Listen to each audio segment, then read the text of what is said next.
আমন্ত্রণ জানানোর জন্য।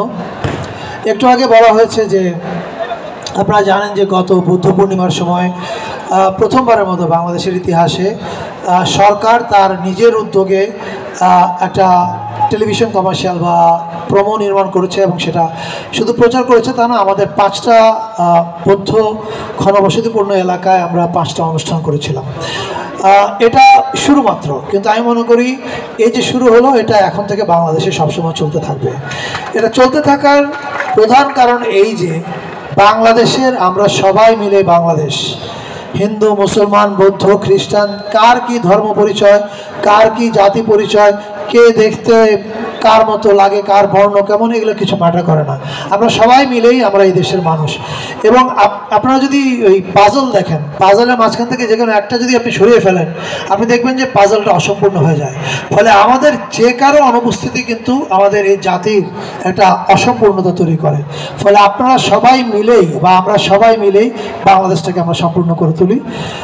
ফলে এইটা আমরা যে করেছি, আমরা কোনো মহান কাজ করি নাই, এটা খুব স্বাভাবিক কাজ ছিল, কিন্তু যে কোনো কারণে হোক গত 54 বছর এটা করা হয় নাই।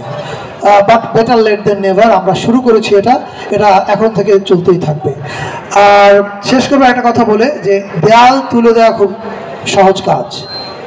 চাইলে আমরা দেয়াল তুলে দিতে পারি, আমরা বলতে পারি যে তুমি আলাদা, আমি আলাদা, ও আলাদা। কিন্তু আমি দেখলাম যে দেয়াল ভেঙে দেয়াল তোলার চেয়েও সহজ কাজ। আমি দায়িত্ব নেওয়ার পরে নববর্ষ থেকে প্রথম আমি যখন বিভিন্ন জাতিগোষ্ঠীর সঙ্গে কথা বলেছি এবং এরপরে যখন বুদ্ধ পূর্ণিমা উপলক্ষে, কয়েকদিন আগে দুর্গাপূজা উপলক্ষে, এমনকি ঈদের সময় যখন বিভিন্ন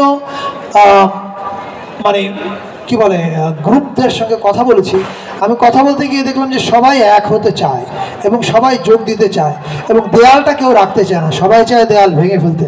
তখন আমি বললাম এটা তো সবচেয়ে সহজ কাজ, দেয়াল ভেঙে ফেলা। আমরা কেন এতদিন দেয়াল রাখলাম এটা আমরা জানি না।